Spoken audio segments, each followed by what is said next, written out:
Halcyon Station floated at the edge of neutral space, a giant wheel of glass and steel where 100 different species walked the same halls without killing each other. That was the whole point of the place. It was built by the Galactic Assembly to prove that peace was possible between worlds that did not trust each other. Most days, it worked. Elena Cross loved it there. She was 19 years old, small for a human, with short dark hair and a habit of talking with her hands. She had come to Halcyon Station 2 years ago as part of Earth's first cultural exchange program, the only human chosen out of thousands of applicants. Her job was simple on paper: translate old Earth documents into the trade language used across the galaxy, and translate alien customs back into words her own people could understand.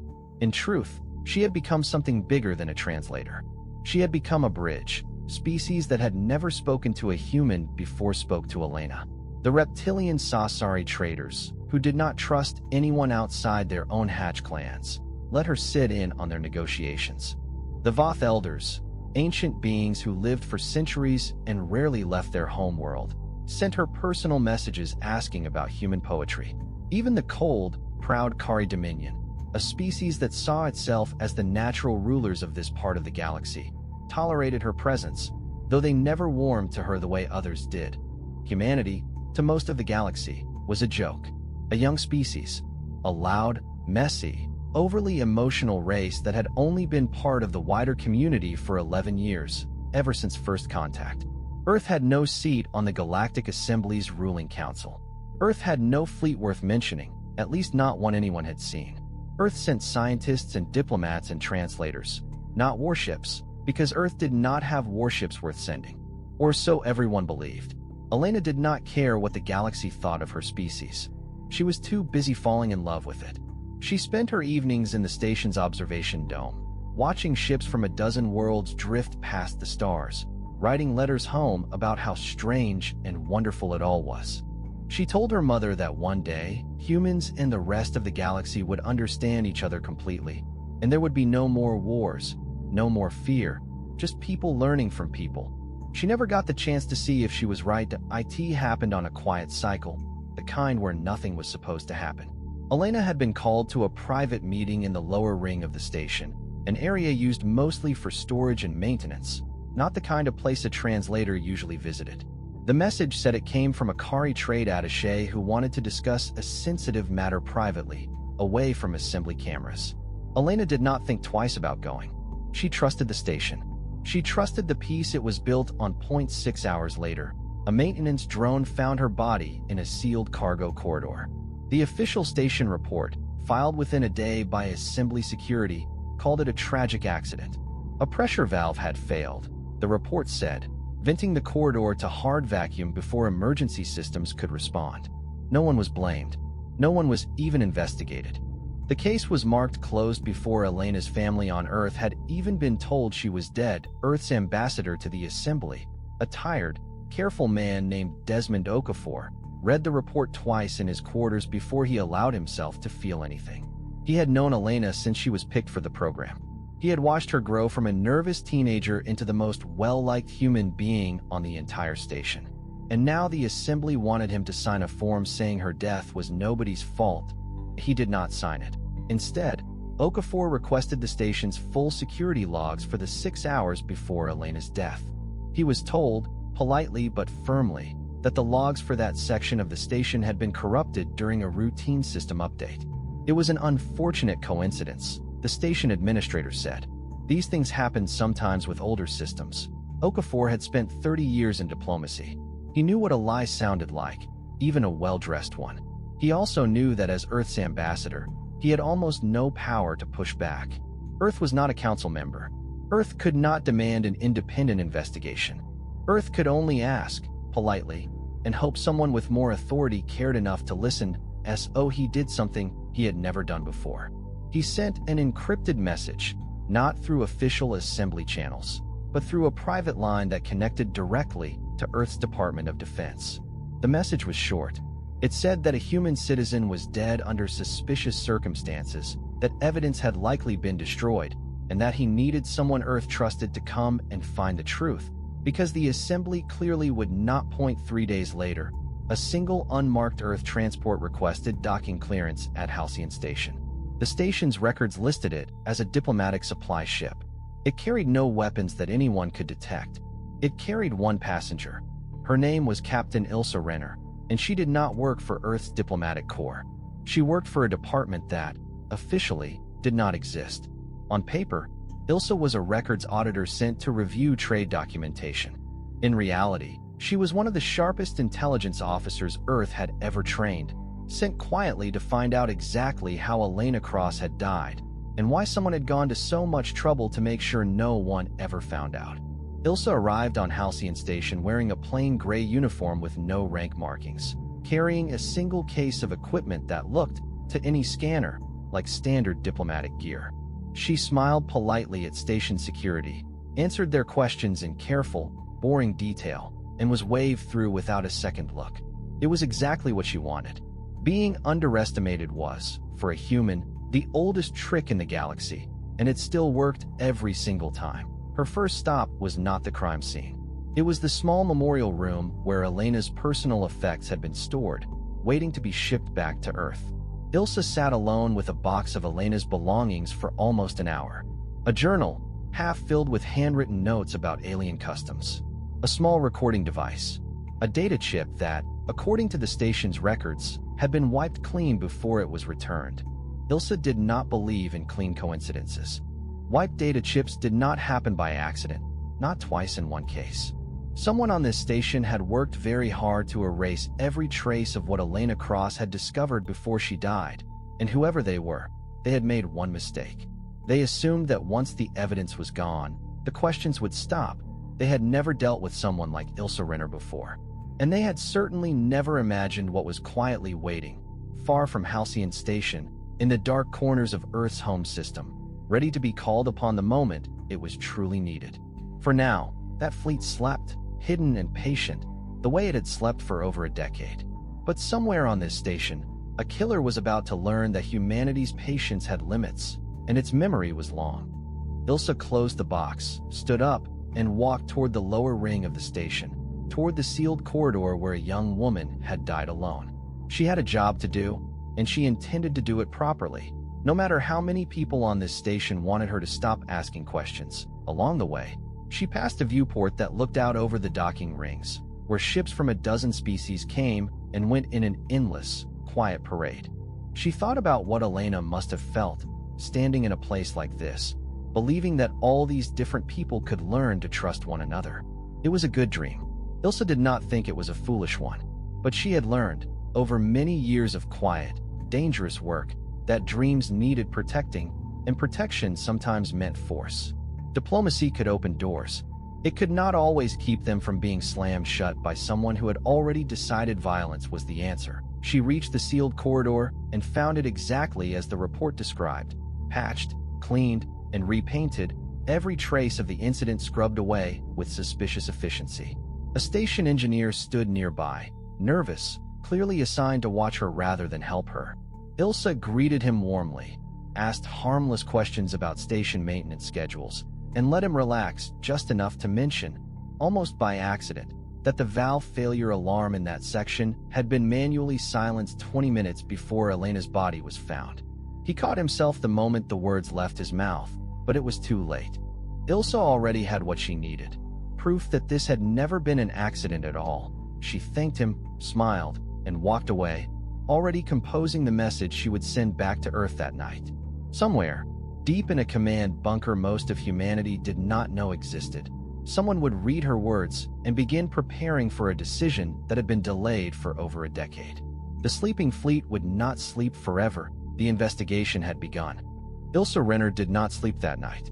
She sat in her small guest quarters aboard Halcyon Station, going through everything she had gathered, piece by piece, the way she had been trained to do since her first year in Earth's intelligence service. A silenced alarm, a wiped data chip, a journal full of notes that suddenly stopped 3 days before Elena Cross died, as if the young translator had learned something she never got the chance to write down. The station's official story was falling apart, but Ilsa needed more than a broken story. She needed a name. She started with the message that had called Elena to the lower ring on the night she died. The station log said it came from a Kari trade attaché named Sinner Vex, a minor official with no real power, the kind of person who existed to sign paperwork and stay out of trouble. Ilsa found that strange. Minor officials did not usually request private, off-the-record meetings with human translators. She requested a meeting with Sinner Vex the next morning, using her cover as a records auditor, and watched his face carefully when she mentioned Elena's name. He was afraid. Not sad, not surprised, afraid. His hands trembled slightly as he explained that he had never actually sent that message, that his authorization codes must have been used by someone else, and that he had reported this to station security days ago, but had heard nothing back. Ilsa believed him. Fear was hard to fake convincingly, and Sinner Vex was clearly not skilled enough at deception to manage it. Someone had used his identity to lure Elena into that corridor, then erased the trail behind them. That kind of access, forging another official's credentials without triggering a single security flag, was not something a low-level attaché could arrange. It required real authority within the Kari Dominion's diplomatic mission, the kind of authority that belonged to someone much higher up the chain. Ilsa found that person 2 days later, though she did not go looking for him directly. Instead, she quietly reviewed shipping manifests, personnel transfers, and assembly meeting minutes from the weeks before Elena's death, cross-referencing them the way she had been trained to do when a direct approach was too dangerous. One name kept appearing in places it should not have been. Counselor Threx Dolkovan, senior representative of the Kari Dominion to the Galactic Assembly, had personally requested access to the station's lower ring maintenance systems 11 days before Elena died, citing a routine security inspection. He had also, according to a private memo Ilsa managed to recover from an improperly deleted backup, expressed strong concerns in a closed assembly session about what he called the human problem. Ilsa read the memo 3 times. Threx Dolkovan was not simply annoyed by humanity's presence in the galaxy. He was afraid of it. His memo argued that humans grew and changed faster than any species the Assembly had ever recorded, that in 11 years they had gone from a single isolated world to a presence on dozens of stations and outposts, learning every language, every custom, every weakness of the species around them. He believed, and had apparently convinced a small circle of allies within the Kari Dominion, that humanity would eventually surpass every other species in the galaxy, not through war, but through sheer speed of growth. His solution, laid out in careful, cold language, was to slow that growth down before it became unstoppable, discourage cooperation, undermine trust, and if necessary, remove the individuals who were building bridges between humans and the rest of the galaxy faster than anyone was comfortable with. Elena Cross had been the most effective bridge builder humanity had. She was trusted by species that trusted almost no one. She had access to conversations, negotiations, and relationships that no other human enjoyed. To Threx Dolkovan, she was not a translator. She was a threat to a plan that had been years in the making. Ilsa now had a motive and a suspect, but she still lacked proof solid enough to act on. Threx Dolkovan was a council member, protected by layers of diplomatic immunity that made him almost untouchable through official channels. Accusing him without airtight evidence would not just fail, it would likely get Ilsa expelled from the station, or worse, quietly eliminated the same way Elena had been. She needed the data chip, the original, unwiped version of whatever Elena had recorded before she died. Station records showed that all deleted data was routinely backed up to a secure archive before being purged, a safety measure required by assembly law. If Ilsa could access that archive, she might find exactly what Elena had discovered in her final days. Getting into the archive without authorization was, technically, a serious crime under assembly law. Ilsa decided that was a problem for later. She spent the next 2 days building a plan, learning the station's security rotations, studying the archive room's access systems, and preparing a way in that would not trigger a single alarm. She worked alone, trusting no one on the station, not even Ambassador Okafor, who she quietly warned to distance himself from her activities in case things went wrong. On the 3rd night, she made her move. The archive room sat deep in the station's administrative core, guarded by a single automated security system and, occasionally, a board assembly officer who mostly watched entertainment feeds instead of the monitors. Ilsa slipped past both without difficulty, found Elena's original data file still sitting in the pre-deletion backup queue, and copied it onto a secure drive before the system could flag the access. She did not read it there. She waited until she was back in her quarters, door locked, all outside communication disabled, before she opened the file. What she found took her breath away. Elena had recorded a private conversation, one she was clearly not supposed to overhear, between Threx Dolkovan and two other Kari officials. In it, the counselor spoke openly about humanity's unacceptable growth rate and outlined a plan not just to slow Earth down through political pressure, but eventually to justify military action against human colonies, framing any future conflict as self-defense against a species too dangerous to be left alone. He named Elena specifically, calling her influence over other species a problem that needs solving before the assembly session next season. Elena had known. She had known someone wanted her gone, and she had kept working anyway, gathering evidence instead of running, because she believed the truth mattered more than her own safety. Ilsa sat in the dark for a long time after the recording ended, the weight of what she now knew pressing down on her. This was no longer just a murder investigation. This was proof of a planned act of aggression against humanity itself, hidden behind diplomatic smiles and assembly protocol. And there was only one place safe enough to send this information without it disappearing the way everything else had. She encoded the file, wrapped it in 3 layers of encryption, and transmitted it directly to Earth, marked with the highest priority classification her clearance allowed. Then she sat back, and for the first time since arriving at Halcyon Station, she allowed herself to feel something close to relief. Earth finally had what it needed. The only question now was what Earth would decide to do with it. Ilsa did not have to wait long for an answer. Less than an hour after her transmission reached Earth, her secure terminal chimed with an incoming reply, marked with an authorization code she had only ever seen once before, during her final training exercise years ago.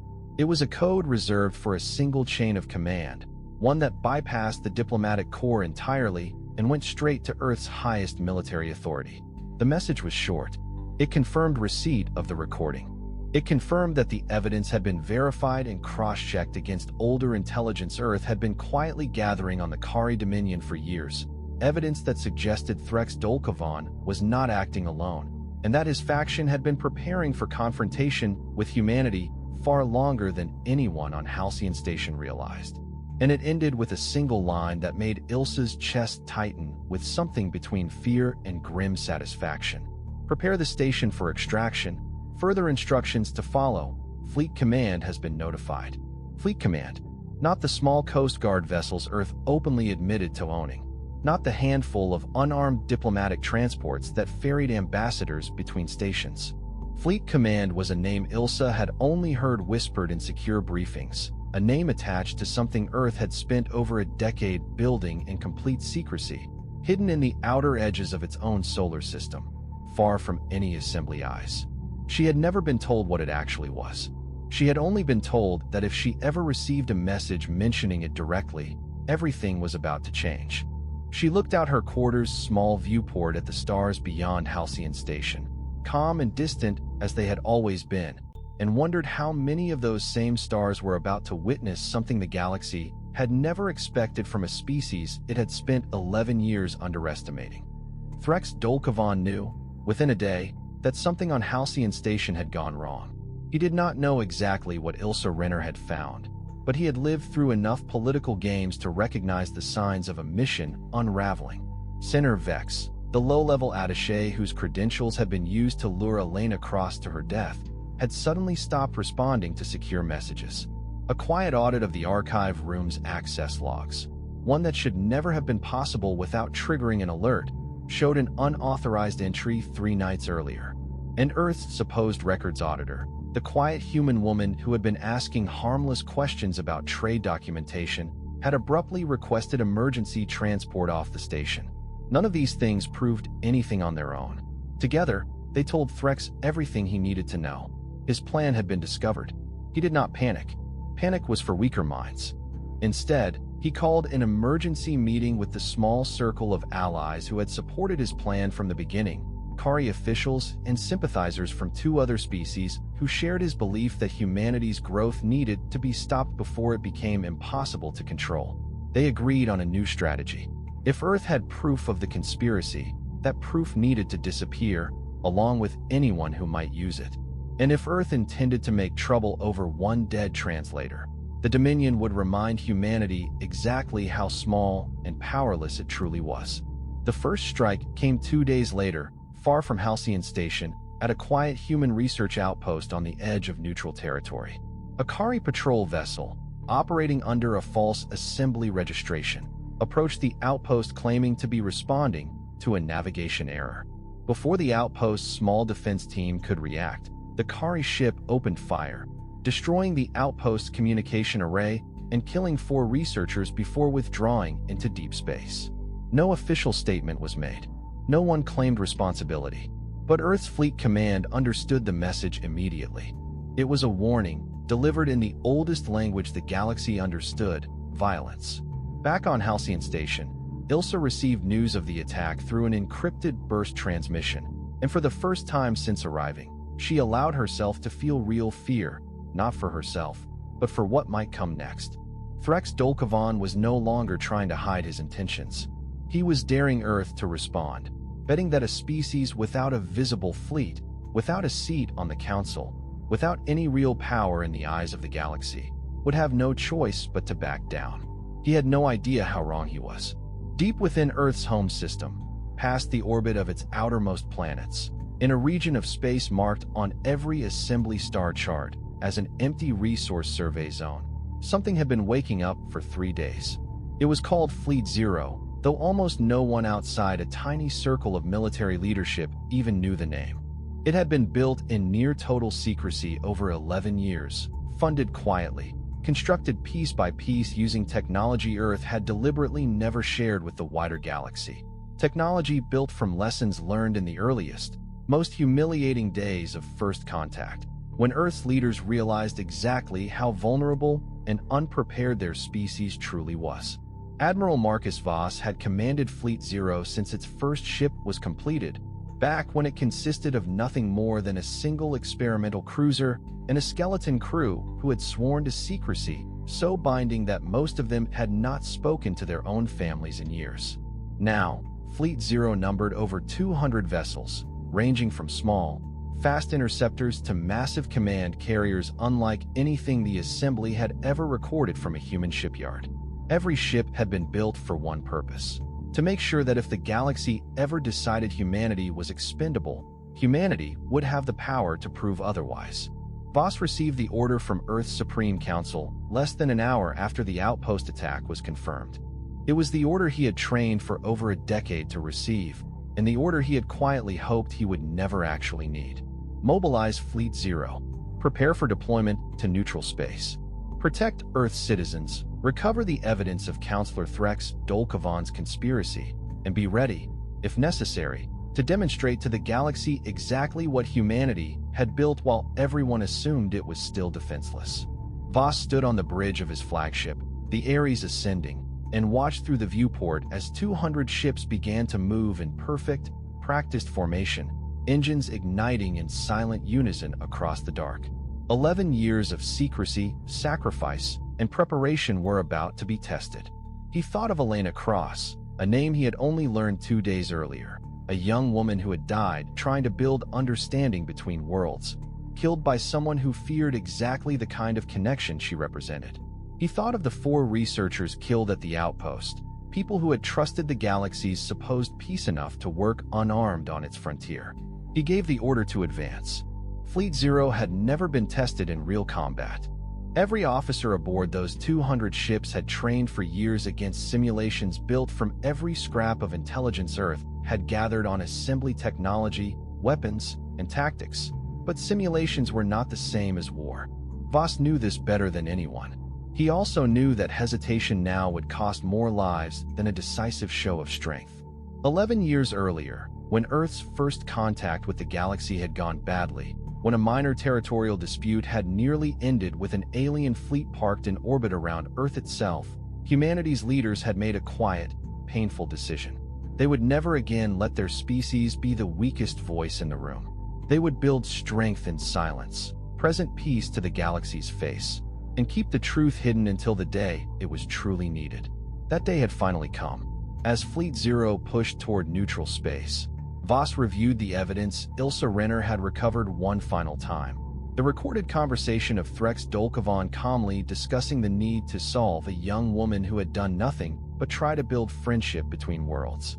He thought about how easily the galaxy had been willing to accept Elena's death as an accident, how quickly the official reports had closed the case, how certain everyone had been that humanity would simply accept the loss and move on quietly. That certainty was about to be proven wrong. He immediately ordered his allies to prepare Dominion defense forces, though even as he gave the command, he understood how little time he actually had. Dominion warships were stationed days away, tied up in routine patrols along their own borders, never designed to respond quickly to a threat approaching from what everyone had assumed was harmless, empty human territory. Frantic messages went out across secure Kari channels, but replies came back slow and confused. No one had prepared for this. No one had believed it was possible. On Halcyon Station, alarms began sounding through the corridors as assembly sensors finally confirmed what Threx already knew. An unidentified fleet of unprecedented size was closing in on neutral space, and it was broadcasting a single, simple message on an open frequency, repeated over and over in calm, steady tones. This fleet belongs to the people of Earth, and it is here to protect its own. Panic spread quickly among the station's diverse population, species who had spent their entire lives believing humanity possessed nothing more than a handful of unarmed transport ships. Ilsa Renner, standing beside Ambassador Okafor near the diplomatic docking bay, watched the reaction ripple across the station and allowed herself, finally, a small, tired smile. The truth was coming, whether the galaxy was ready for it or not. Fleet Zero arrived at the edge of neutral space in perfect formation, 200 ships spread across the darkness like a silent wall between Halcyon Station and the rest of the galaxy. Admiral Marcus Voss stood on the bridge of the Ares Ascending and watched assembly sensor drones scramble to record what they were seeing, their confused signals bouncing across every open channel in the sector. For 11 years, the galaxy had believed humanity was harmless. In a single moment, that belief shattered completely. Voss did not open fire. That had never been the plan. Fleet Zero had been built to protect, not to conquer, and Earth's leaders had been clear in their final orders. Demonstrate strength, recover the evidence, hold the guilty accountable through assembly law wherever possible, and only use force if directly threatened. Voss respected that restraint, even as every instinct built from years of secret training told him the galaxy might not understand restraint as anything other than weakness. He was about to find out which instinct was correct. He opened a direct channel to Halcyon Station and to every assembly vessel within range, his voice calm and steady as it echoed across 1,000 different bridges and command centers throughout the sector. He identified himself, identified Fleet Zero, and stated plainly that Earth had come to answer two crimes: the murder of a human citizen named Elena Cross, and an unprovoked attack on an unarmed human research outpost. He named Counselor Threx Dolkovan directly, stating that Earth possessed recorded evidence of his involvement in both events, and formally requested, through proper assembly channels, that the counselor be detained for questioning. It was, technically, the correct and lawful way to handle the situation. It was also, Voss knew, a message aimed at more than just the assembly. It was a message aimed at every species watching, proving that Earth's new strength did not mean it had abandoned the principles it had always claimed to believe in. Threx Dolkovan, watching from his quarters as his carefully built plan collapsed in real time, made one final, desperate decision. He ordered a small group of loyal Dominion officers to seize the archive room and destroy any remaining evidence, and if necessary, to eliminate Ilsa Renner and Ambassador Okafor before they could testify. It was a foolish, panicked order, the kind made by someone who no longer had a clear plan, only a desperate need to survive the consequences of what he had done. The attempt failed within minutes. Ilsa, expecting exactly this kind of response, had already moved Okafor and the recovered evidence into the diplomatic docking bay, protected by two of Fleet Zero's fast interceptors that had slipped ahead of the main formation and docked quietly at Halcyon Station under Voss's direct orders. When Threx's officers arrived at the archive room, they found it empty, the evidence long gone, and Earth's evacuation already well underway. Station security, no longer willing to protect a counselor accused of murder in front of an armed human fleet, moved quickly to detain the officers before real violence broke out. Threx Dolkovan was arrested in his own quarters less than 2 hours later, not by human hands, but by Assembly security forces acting under emergency authority once Ilsa's recorded evidence was formally presented to the station's senior administrator. It was important to Earth's leadership that the arrest happened through proper Assembly law, not through Fleet Zero's guns. Strength was one message. Justice, delivered fairly, was another, and Earth intended to send both. News of the arrest spread through the Assembly within hours, then through the wider galaxy within days. A council member, one of the most senior voices in the Kari Dominion, had orchestrated the murder of a human translator and ordered an armed attack on an unarmed research outpost, all because he feared what humanity might one day become. And in response, a species the galaxy had dismissed as young, weak, and unimportant had revealed a fleet capable of appearing, unannounced and unchallenged, at the very edge of Assembly space. The formal Assembly hearing took place 3 weeks later, held in the massive central chamber of the Assembly's home station, attended by representatives from every major species in the region. Ilsa Renner testified in careful, precise detail, presenting the recovered evidence exactly as she had found it. Ambassador Okafor spoke of Elena Cross not as a statistic or a diplomatic incident, but as a young woman who had genuinely believed the galaxy could be better than the suspicion and fear that so often ruled it. Admiral Voss, present as Earth's official military representative for the first time in Assembly history, spoke briefly about Fleet Zero, confirming its existence publicly for the first time, explaining that it had been built not out of aggression, but out of the hard lesson Earth had learned during its earliest, most vulnerable days among the stars. Threx Dolkovan was stripped of his council seat and sentenced to permanent exile from Assembly space, a punishment considered severe under Assembly law, though many humans quietly felt it was far lighter than the crime deserved. His faction within the Kari Dominion collapsed almost overnight, its members scrambling to distance themselves from a plan that had failed so publicly and so completely. During the hearing, one moment stood out above all others, a moment that would later be replayed across 1,000 different news networks throughout Assembly space. A Voth elder, one of the oldest and most respected voices in the chamber, rose to speak after Admiral Voss finished his testimony. She said that in over 300 years of life, she had watched many species enter the galactic community, and nearly all of them had done so through fear, either fearing others or being feared themselves. Humanity, she said, had done something different. It had spent 11 years building friendships, learning languages, and earning trust, all while quietly preparing to defend that trust if it was ever betrayed. She called it the wisest approach to power she had seen in her long life, and she formally proposed the motion to grant Earth a council seat, a motion that passed with almost no opposition.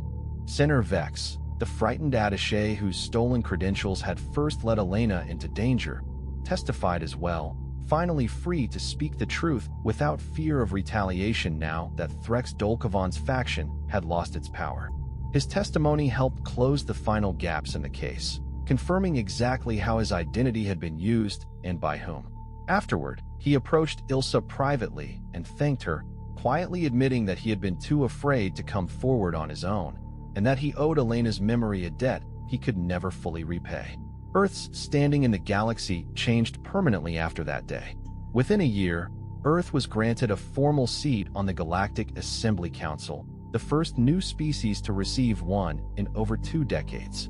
Other species, some out of genuine respect and others out of simple caution, began treating human diplomats, traders, and travelers with a level of care they had never shown before. Fleet Zero was formally renamed the Earth Defense Fleet, no longer hidden, though still quietly growing stronger with each passing year.